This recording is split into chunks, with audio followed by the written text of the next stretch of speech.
மட்டனில் ரொம்ப சிம்பிளான ரொம்பவே டேஸ்டான மட்டன் சுக்கா இப்படி செஞ்சு பாருங்கள். ரெசிபியை சேவ் பண்ணி வச்சுக்கோங்க. டேஸ்ட்டு சூப்பராக இருக்கும்.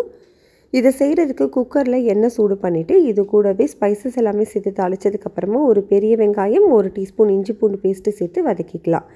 இது கூட ஒரு மீடியம் சைஸ் தக்காளி உப்பு சேர்த்து நல்லா வதங்கினதுக்கப்புறமா 400 கிராம் அளவு மட்டன் சேர்த்து நல்லா ஒரு 5 நிமிஷம் வதக்கிட்டு 1/2 டீஸ்பூன் தனி மிளகாய் தூள் சேர்த்து நல்லா வதங்கினதுக்கப்புறமா மட்டன் மூழ்கிற அளவு தண்ணி சேர்த்து ப்ரெஷர் குக்கரில் 5 விசில் விட்டு எடுத்துக்கலாம்.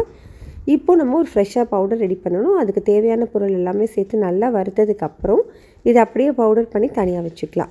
ப்ரெஷர் ரிலீஸ் ஆனதுக்கப்புறம் குக்கரை ஓப்பன் பண்ணிவிட்டு மட்டன் அப்படியே கடாயில் மாற்றி ஒரு 10 நிமிஷம் நல்லா சுண்ட வச்சுக்கோங்க. இப்போது நல்லா வற்றி வந்ததுக்கப்புறமா நம்ம ரெடி பண்ண பவுடர் சேர்த்து நல்லா மிக்ஸ் பண்ணிவிட்டு ஸ்டவ்வை லோ ஹீட்டில் வச்சு ஒரு 5 நிமிஷம் கழித்து கருவேப்பிலை கொத்தமல்லி சேர்த்து ஸ்டவ் ஆஃப் பண்ணிக்கலாம்.